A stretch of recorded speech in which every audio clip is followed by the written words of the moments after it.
Welcome to Guided by Third Wheel, the podcast. My name is Amber Ireland, and I'm here with my co-host, Jill Bucaro. Let's get started.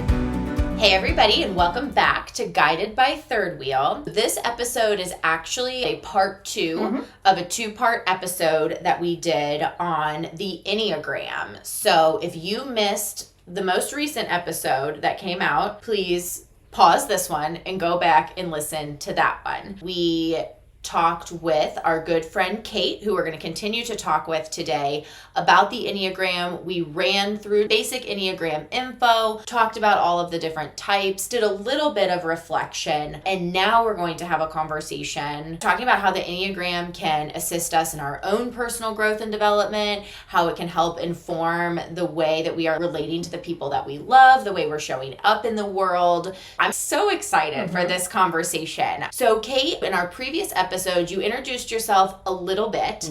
Amber and I would love to hear about your journey with the Enneagram, why it spoke to you, how it's helped with self-discovery, and how you use it in your everyday practice, in your everyday of being a human. Yeah, thanks. So like I said, I learned about it in 2017 at this conference where other people after hours were talking about their Enneagram number, and I was like, what is this? They're like, oh, we can't tell you about it. It was a little culty. They're like, you just have to learn about it on your own. And I was like, okay, how do I do that? And they're like, listen to this podcast. It was a podcast similar to the podcast we did last time. And the good news is I was driving from Charlotte, North Carolina back to Columbus, Ohio. So I had lots of time. You're like, much time to listen to all the podcasts about the Enneagram. And so they went through all the different numbers, and it was interesting because I could see myself in different numbers, and I could see some of the motivation aspects of it too. I would also name during this time, it's interesting, when you discover the Enneagram, where are you in your mental and emotional state? Okay. Are you in a good place? Because we talked about the last time of when you move into health and when you move into stress, of how that affects you and how you might look more like another number or pick up additional things. So that can make it hard to land on a number for a while, depending on where you're at. Initially, and I took the test. That was one of the things afterwards, even though they say, don't take a test, even if you pay for it. The test, they say, can serve as a pointer to say, hey, look at these numbers because you're showing some things. Some things are coming up for that, which again, I would say do take a test, but don't treat that as the truth. Yes. Okay. Treat that as a starting point. Got it. Treat it with curiosity as you explore the other numbers. Because I would say when I first was learning about it, it was 1, 2, 3, and 8. That popped for you. That popped for me for different reasons. I ended up working with someone who was an Enneagram facilitator, mentor, kind of a big deal in Cincinnati. She typed me because I was still struggling after a year, which again, I know now that's pretty common. It takes a while to figure out and work with your number and see how that looks. And does that fit, or is that not a tune anymore? Do I need to look at another number? So if I were to go back and do it differently, I wish I wouldn't have gone and been typed. I wish I would have been able to give myself the gift of figuring it out on my own. Interesting. And coming to own it, because I feel like for a while it took me a while to fully own it, because what I would say is, oh, I've been typed as a type 8, or I've been told I'm a type 8. And well, are you, or are you just, did someone tell you that, or are you really that? Interesting. Okay. And again, I would say the same thing for you, Jill. I, in a sense, did a disservice to you by saying, oh, I think you're a 3, because I was looking at your behaviors. Right. But like you said, I was so often left field on my number, and you saying, Jill, look at 3 brought me a lot closer to where I was. And I thought I was a 3 for a year or two until I really leveled up in my own personal journey and my own insight and awareness. And that's when I settled into this understanding of 4. So that makes sense what you said about the test. We're peeling back the onion, and that can help get you in the right space. Yeah. It's a starting point, not the end point. Yes. And same thing with being typed. Although I will say, if someone has actually done the work and not just me, of going into a facilitator, train the trainer type of situation, they can get at some of the motivations, those core fears, those core motivations, and ask questions in a way that's different than your everyday person. Sure. Enneagram enthusiast, if you will. Yeah, an Enneagram enthusiast, yes. What I've done since then, the reason I was typed was because we were planning for an Enneagram workshop. Okay. In Cincinnati for young adults. And so we were hosting this event, and the person was like, oh, I'll type you as part of this. I was like, great. This is excellent. And again, you can go as deep as you want, because I found out when she did the typing, she said I could figure it out pretty quickly after the third question about the vulnerability. Because again, that's the core fear, that's the core motivation of not being vulnerable. Yes. But what she said is you are a social 8. So there's subtypes to each of the numbers. So again, it's a layered onion, and they look in different ways. And so social 8 meaning that, yes, 8s are really focused about justice and that kind of stuff, but it's about justice for all people, concerned about the good of all people. The other types are either self-preservation or one-on-one with others. So that's how they live out their number, is they're really focused on either one person, they're focused on a lot of people, or they're focused on themselves. Interesting. So, and that's for every number. There's for those every subtypes. number, yes. So again, you just keep peeling back as you want to go. And what she said was, social 8s can look like 2s, because again, you're concerned for others and doing good for others. So that's why it makes sense that your friends thought you were a 2.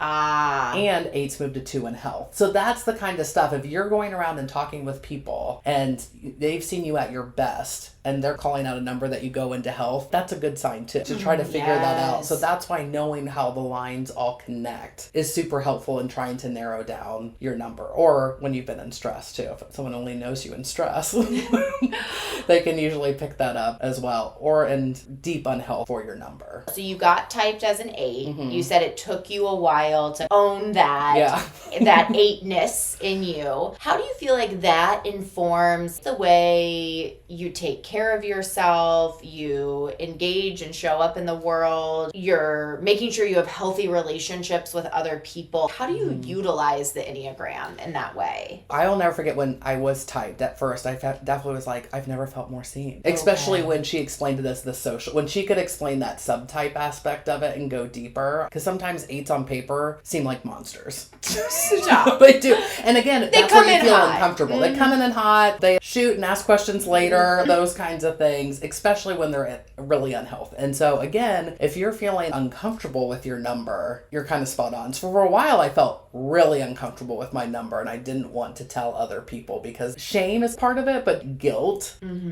It's thinking, but I don't want to be this way. Yes. This is not how I want to be. But again, it's that box to get out of it. So it's not reacting in those ways. That was really helpful, because each of those numbers has a wounding message and a healing message, right? So that wounding message, that message that we got when we were little, that can be from caregivers, that can be by circumstances. For everybody, it's different. But somewhere along the way, I had gotten the message for the 8s is it's not okay to be vulnerable or to trust anybody. And that's a really hard place to be when you just don't trust other people. Yes.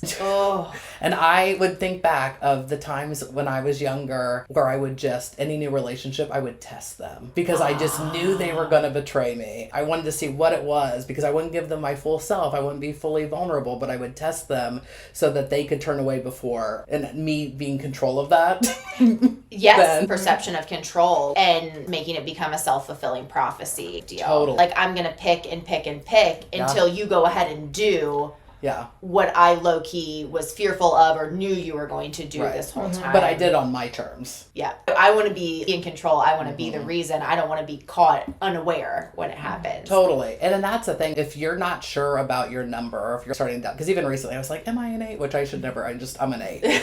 But I was around my family recently and I was like, oh, I'm an 8. I'm an 8. Because this is going to sound so silly. And my friend was, do you think that's a healthy reaction? I'm like, I know it wasn't a healthy reaction. I'm just telling you, I'm being vulnerable right now and sharing how I was feeling. So please hear me. Yes. But I had gotten up and I was still kind of waking up. Maybe I shouldn't have come out of my room at that point. And my uncle was like, oh, can I get you coffee? I was like, oh, no, it's fine. I'll get it. No, he went and made me coffee and did it in a way. And I was like, don't lose your shit. But I was like, why would he do that? I already told him not to do it. Why would he do this? Is this a way of controlling me? Is this like, I went to the bad place. Is this a controlling coffee? Is this a controlling coffee? And I was like, this is not okay. Like you are in a spiral. You are spiraling. So that little thing of just me being upset about it, or that idea if they were so nice and they got the Airbnb. I was like, but they didn't ask me about it. Is that their way of controlling me? Yeah. Is that their way of deciding for me? And I don't want you to pay because then I feel like I owe you. It's just these certain things when I'm reacting, if I can pause long enough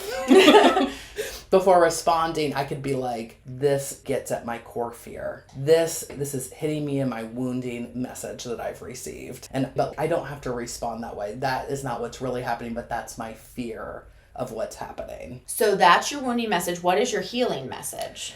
Is you will not be betrayed. Oh, do you believe your healing message? No. Some days are better than others. Some days are better than others. The friendships I've had now, I mean, it's over a decade. The people that I'm closest to, it's usually at this point over 10 years. Some are over 20 at this point. Wow. If you are in my circle, you are in my circle for life, but it takes a while to get there. Yes. Because it takes a lot for me to be really honest and not be like, everything's fine. Everything's great. For the longest time, I used to pride myself of being like, I don't cry. Nothing affects me. It's fine. It's that tough exterior. I didn't want to be seen as weak because then if someone saw me as weak, they'll use it against me. This is literally where my mind goes. Yes. If I show vulnerability, someone will use that against me. Yes. And if I've shared something with you that you've then used against me, I will never forget it. Right. I never forget it. That is a betrayal for me. And again, that's a hard place to be. But I'm showing grace towards myself and grace for other people. It's meeting them to say, this is not them trying to control me. This is not them trying to betray me. They made a mistake in doing the repair work. Yes. It reminds me of something we say on here a lot, which is you can't unknow it, right? You can't unhear it. And that's what this kind of reminds me of. The Enneagram is just a different way of understanding yourself. And it's like, I know this about me now, and so I can let it inform my interactions. It can help me sometimes stop the spiral, right? If I'm feeling overly suspicious of a friend, partner, coworker, I can at least take a moment to examine, am I swimming in the core wound? Like maybe there is a real reasonable reason to be suspicious of this 100%. person's behavior, but it gives you the pause to do it. That is interesting, Kate. And it's funny, my cousin, who is my best friend, I talk about her on here a lot. She's an 8. I've dated an 8, and this is so interesting to hear from you because it informs my relationships or past relationships, and all that makes sense.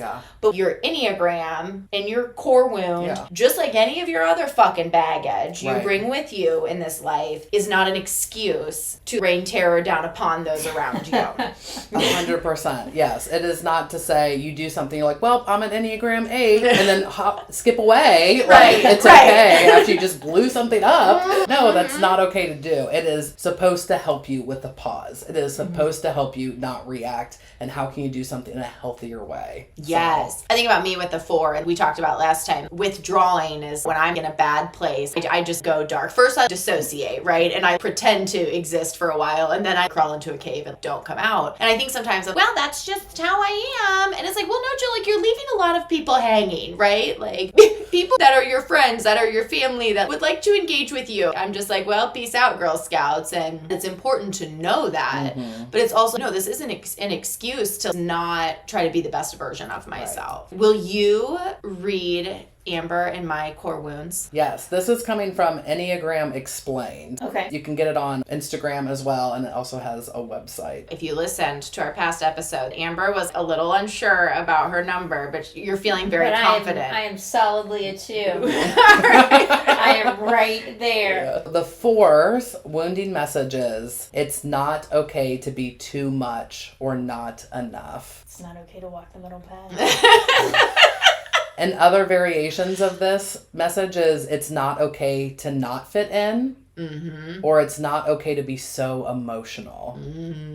Yeah, I feel like all of those messages resonate. And what the 4's long to hear is, if they're moving towards health and healing, is you are seen and loved for who you are. Yeah. Whew. Enneagram stuff is hard. This is hard shit. It really is. I remember I did this with my family. I was like, we're going to read this book and I'll figure out our types. And they're like, this is depressing. Because it has the light work, because it gives you the great things about each of the numbers. But this is the shadow side. Yes. You know what I mean? And that's the thing that I do like about that. But again, it's dynamic. It's not static. Exactly. You know what I mean? The Enneagram continues to move just by way of itself. You're already connected to 4 numbers automatically. Right. The 2 wings and where you move in stress and where you move in health, right? Exactly. So you get to pull from all of. You have some more tools in your toolbox. Yeah. I think it's important for us to understand what we talked about earlier, that some of it is like our early experiences, where we grew up, how we grew up affect this, which to me makes a lot of sense. All right, let's do Amber's. Okay. The 2's wounding messages. It's not okay to have your own needs. Yep. Sure is. That's it. So other variations of this message is it's not okay to be a burden, and it's not okay to put your needs first. Yeah. And it's funny because that word burden is what I've been working on for like the last couple of months. Is not feeling like I am a burden by showing up. Wow. Yeah. And what 2's long to hear is you are wanted and loved for just being you. Yep. That is almost spot on what I've been working on. You are not a burden for showing up as yourself. You are worthy of love by just being you. I don't need to perform for it. I don't need to overgive, overpromise, whatever. I can just show up as myself. Wow. Well, that's amazing confirmation that I'm like on the right path.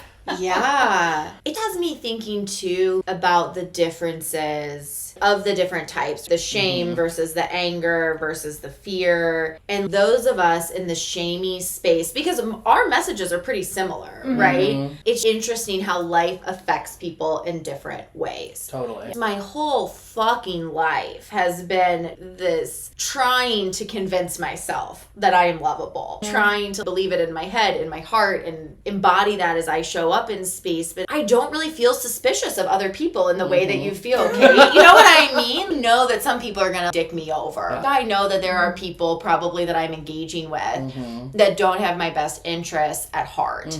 But it doesn't consume me. Totally. It doesn't really affect my behavior all that much. And to think that this is something that lives in your brain rent free, it's just interesting how different the battles that we're all fighting are. Right. Yes. And that's what I would say is it's really easy to just write off certain numbers. If numbers that you don't like. And that's a mistake. That is a huge mistake because you miss out on the gifts that each number of them brings. And instead, it's an opportunity to learn more about that number and get at whatever is rubbing you the wrong way. What's at their core? Yes. What is really happening for them right now that they're behaving in this way? And so I really love Enneagram teacher Katie Whitlock says, now that I know the Enneagram, I just don't get mad at people anymore. I'm like, oh, I wish the Enneagram could do your work. Oh, that's just a one that didn't do their work. It has, instead it's compassion. For the other person. It's understanding or beginning to understand some of those behaviors and seeing those play out and say, this is an itch that is being scratched right now and for their fear. This fear is coming up for them and they are responding in this way. It's an empathy builder. Totally. Right? And when you see other numbers as they're moving to health, and then what an opportunity to be able to call that out and encourage that in other people too. Because that takes work to, as you named, it's different than where you normally sit. So it's a stretch. So being willing to honor that stretch and see that stretch only helps that person continue to be like, oh, I don't have to go but to my normal reactions. I don't have to stay stuck with where I am. It is okay to continue to stretch and grow and look like this other number in a way because it brings these different gifts too. It's probably the helper in me. But just knowing what other people's healing message is that you're in community with or you're friends with or whatever, and being able to use that language when you talk to them and expressing it in the way that's going to be most helpful to them to hear, right? If you know somebody is worried that you are going to betray them, right? If I'm coming and I know that I'm going to have a hard conversation, I want to start with, let me help lay that groundwork, right? That's not my intention here.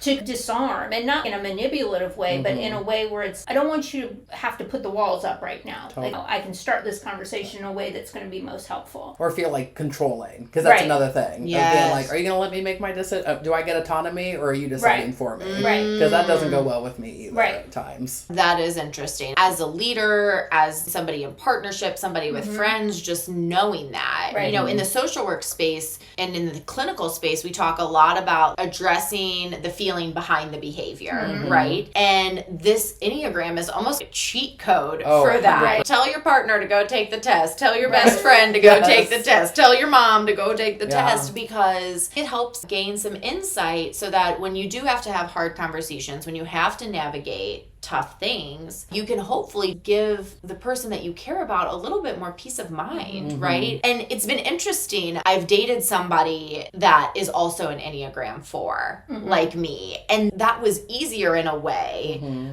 because, not that I could anticipate the reaction, but his reaction made sense. It felt congruent to me, right? Whereas when I've dated people who have different numbers than me, I'm like, what is happening here in front of me? But I think in that same vein, what I was thinking about is I think we have to be careful not to echo chamber ourselves with people with similar Enneagrams. I was actually thinking about our podcast, Amber, as we sit here in our shame circle. Yeah. Amber and I talk all the time about I am enough, I am worthy, I am lovable, da da da da da. And we're feeding off of each other. Yes, because that is both a thing for us. Right.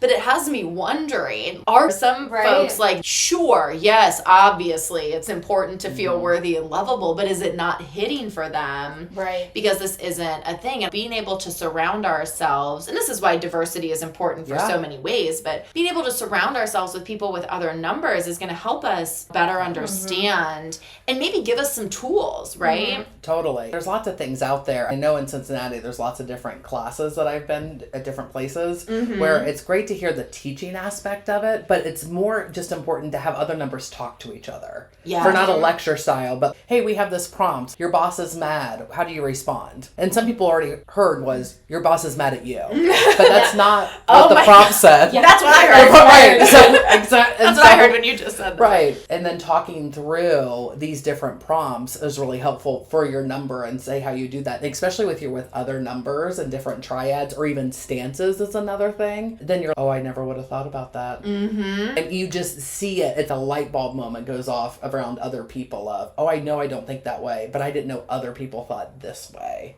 Or understanding why people are approaching different things. The lectures, these podcasts are great, but hearing podcasts, you would have different numbers on. Maybe the more you have guests on, if they know their Enneagram number, they should be able to share it. Yeah, that's a good idea. Or do pronouns and Enneagram number. Right. We want to know. We want to know all the things. Being able to name that, and then people get to hear what that number sounds like. Because I will say that the podcast name is That Sounds Like Fun, and they had a whole thing called the Enneagram Summer, and they went through each of the different types, and they had 2 people talking. And I remember hearing the type 8, and I was like, this is amazing. I just wish people that are in my life and knew me would understand this about me, because they explain it in a way that I fully can't explain. And so I sent that to people that I was close with, and I was like, please listen to this again, which takes a lot for me because that's vulnerable to do that and opening myself up. And I remember someone saying, I just feel like I can love you way more now than I understand you now beforehand. Like, for instance, when I get mad, just let me get mad. Don't try to be like, it's okay, you'll be fine. Calm down. Tell H to calm down. Because again, the body type needs to get it out. Just let it bubble over. It's always the rolling boil. Let me bubble over and I'll be fine. Because then I'll get over it. But if I have to bottle it up, that's not helpful either. But someone in that podcast explained it in such a way. And again, me getting mad about things, it's usually something that I view as wrong. And I want someone else to hear it and be like, yes, you're totally right. You're right, that is wrong. Yes. I'm mad with you. Let me validate that. Yes, let me validate that. So. Let's bubble over together. Yeah, let's bubble over. Yes. Take to the streets. Yes. Oh, that's interesting. And it makes me think too, the externalizing versus the internalizing. For me, I'm such an internalizer, and I do sometimes get irritated with people that I, in my own ignorant and negative way, I'm always like, hey, there's somebody else taking their shit out on everybody else, because some people do. And I wonder if that is a thing with people in that body of triad. I have to work this out, right? Whereas I like to go inside and just beat myself up in the wrestling ring. Some people need to work it out, but I can find that very irritating. And so it's just like you said, I think that empathy builder piece of this is so important. It is important if you like studying all the different numbers. It's one thing to know your number and really study that, but you're missing out if you're not studying the other numbers. Yes. And if you can identify about each of the numbers of what's that irk, and then you know that already, then when you interact with that person, the hope is, if you're doing some of the work of, okay, that's showing up right now, and I know that, again, I'm going to go to that, they need to hear this message. Right. And being able to do that. So I think about the difference, because I'm not going to write off any one number. Because that's not helpful. Yeah. That's not helpful. That's not kind. That's not real life. You know? You can't be like, I'm not interacting with any more 4s. Right, because you can't. But understanding this is the part of the 3s or whatever number that usually is a sticking point for me, and understanding why, and then being able to move through that and see it in a different way. Yes. That's what I love about the Enneagram too, is here's all of the really awesome things, and here's that shadow side, right? And it's just, to me, very realistic. None of us are going to be perfect and only good and only have positive attributes, right? But how do we take some of that shadowy nature of ourselves and understand it, utilize it for good to help us better understand? The criticism I hear of the Enneagram a lot is that it's so negative, right? Because you say, pick one: shame, fear, anger. And it's like, is there a happy one to pick? Can I do that? But I think we're getting down to core wounds. Wounds aren't happy. Right. Where's the peaceful wound? I want to be in that group. Where does that come from? I get it that it's your overall motivation, but again, like we've talked about 1,000 times, you're not motivated to do anything when you're sitting in a place of happiness. You're motivated when shit gets stirred up for you. And that comes from the fear, the shame, and the anger. Absolutely. And that's the thing I love about it, is they have 7 layers of health, and they can give you what each number looks like in the different spots. Yes. And it's not like you go from 1 to 7. A lot of people are in the mid levels. Yeah. And so part of that is looking at the growth. So it gives you those opportunities to say, if you want to continue to move on up in health, this is what this looks like. Wow. Here's the stretch. So yes, it does have the negative aspect of it, but it gives you, again, that key to say, this is what it looks like to be in health. This is what you need to work towards. There's an Enneagram daily affirmation that I get to my inbox every day, and it's just for my number. And it's like, what if you gave up control today? What would that look like? You're like, ew, gross. I know. So it hits you. It's like this little... Not today. Yes. And it's a teaching aspect of it too, of being, it's okay. It talks to you both of like, here's your healing message you need to hear, and then here's, what if you did something different? How would that look? Yes. And I think we were talking before, we're not using Enneagrams as excuses. No. Right? No. But I think it's also, the more you understand, back to my wallowing example, being an Enneagram 4 is not an excuse to be moody and stomp around and be like, nobody understands me and I'm never going to leave my bed, da da da da da da da. Right. But it is a tool for me to be like, wow, every single time I interact with somebody this week, I've had the thought, they hate me, they don't like me, I never want to leave my bed. And to me, it's like, ding, ding, ding, Jill, perhaps you're not in a great space on that spectrum of health. And it's, how do we move from the understanding, it's not excuses, it's not just, well, this is who I am, take it or leave it. How do I utilize this? One is, okay, here's something that's going on, and 2, to get healthier. Absolutely. I love it. Okay, do you feel like we've missed anything in covering the Enneagram? There's just so much that you can continue true. to dive in on and do different things. I think stances would be another thing to look up information about. Okay. Some numbers automatically go together a lot more naturally than maybe some of the other numbers. So being able to understand that and see that, that's very helpful to say, oh, I can work with this person on this, I can work with this person on this, different things like that, to say, let's all work at being our best selves. And when we are in our good space, this is what we can do together, or we see things from a similar perspective. Okay. But what I would say, working with the thinking, doing, or feeling, right? We need all 3. Yeah. That's the other thing. So, and being able to have people on your team or people you're surrounded with, or even thinking about yourself, because if you need to figure out, okay, I'm missing doing. Well, so I'm just in this head and heart thinking, and it's like when we talk about the thought word deed alignment. Yes. In order to manifest, you have to be in the thought word deed alignment. So if you're missing one of those things, you're not going to get there because you've got a whole part that's not able to stand up to. For my Enneagram, and I forget how all that works, but I went on some retreat that Kate invited me to, and I realized that obviously I feel, and then I think, but then I just live in the feeling, thinking spiral forever. I have a feeling, and then I think, what does this feeling mean? And then I have a feeling about the meaning that I've thought up for the feeling, and I go and I go and I go, and I'll sit and obsess about something for a month, and it's like, God damn it, Jill, go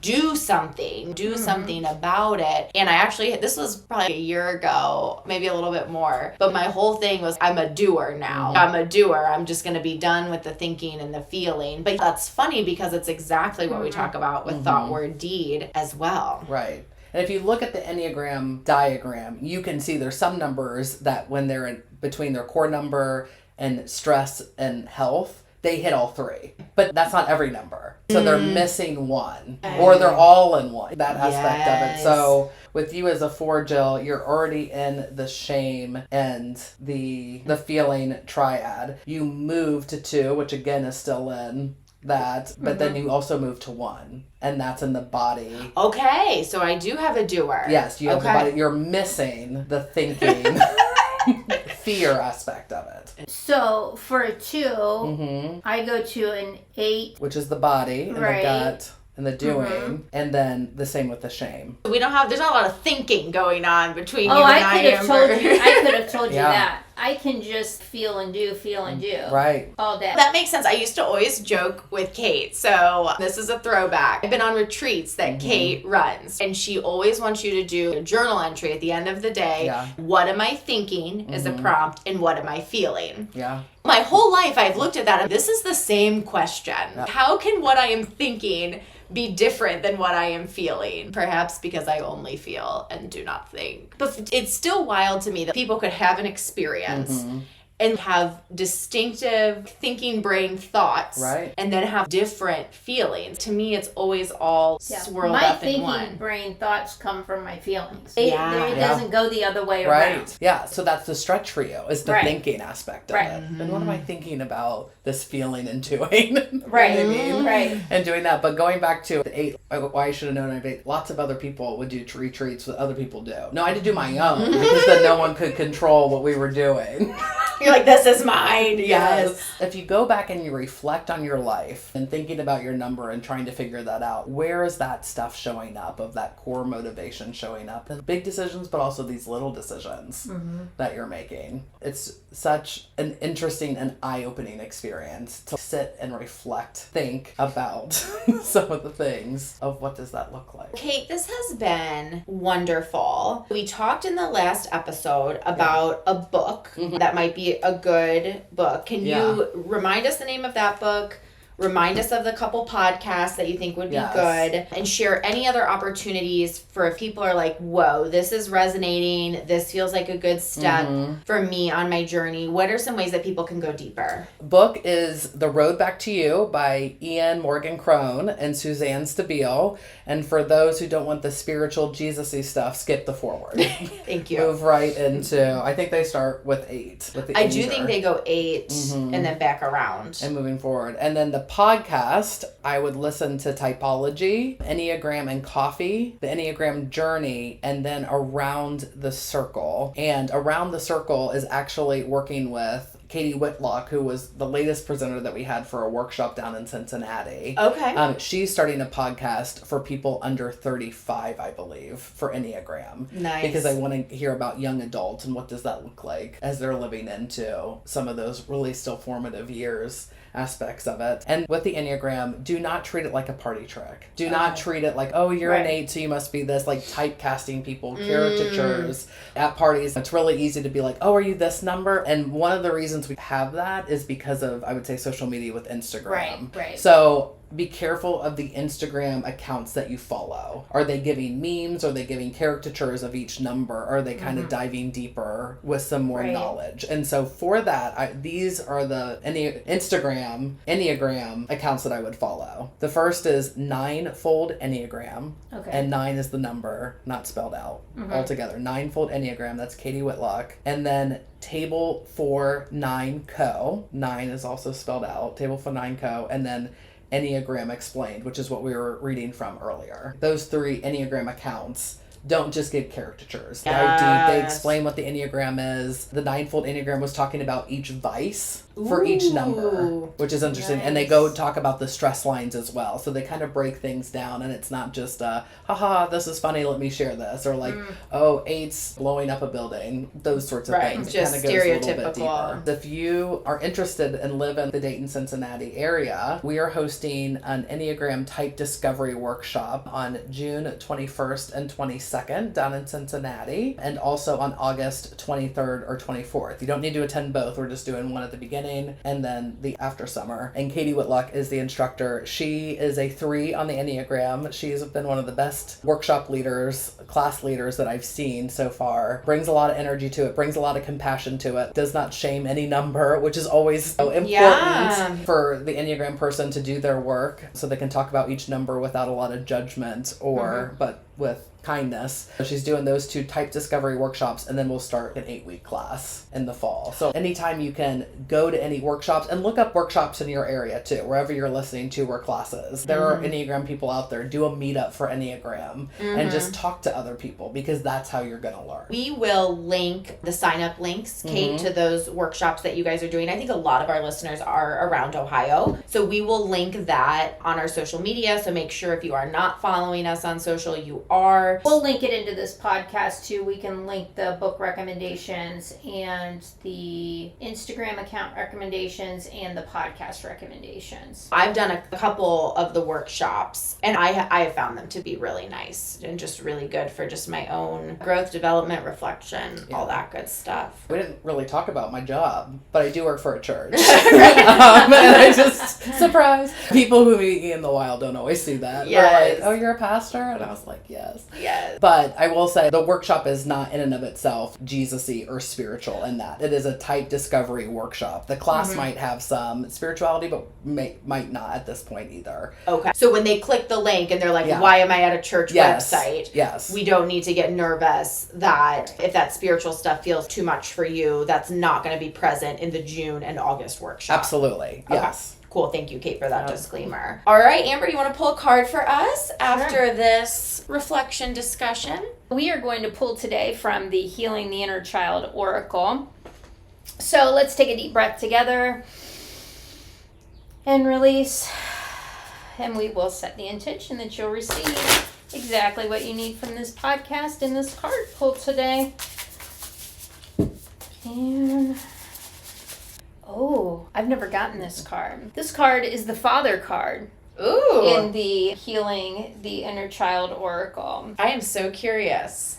I am too. To what it's going to say. It says, this card invites you to bring your relationship with your father and the divine masculine principle into balance. The divine masculine is connected to the archetypes of fatherhood, logic, protection, and right action. When we connect with this archetype in a healthy way, we are able to set boundaries, make decisions, and embody the courage and skills of a peaceful warrior. How we relate to the image of the father within our own bodies and psyches affects how much success we have in our life, and it impacts our relationships with money, our business partnerships, and the depth of our connection with spirit. Some of us might be angry with the universe, just as we were angry with our fathers. Oh my gosh. Okay. Do you perceive God as a masculine figure up there in the sky waiting to judge or punish you? This card invites you to trust the possibility of the existence of a benevolent and protective cosmic presence whose essence is love and who will take care of you and guide you no matter what. Our fathers might have been out of touch with their feelings, doing their best to parent without any good examples to follow. They might have been too strict or too lenient, and they might have been angry, addicted, or just too busy.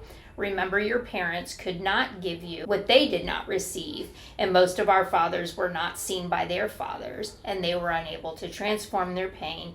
They transmitted it to you. Whoa!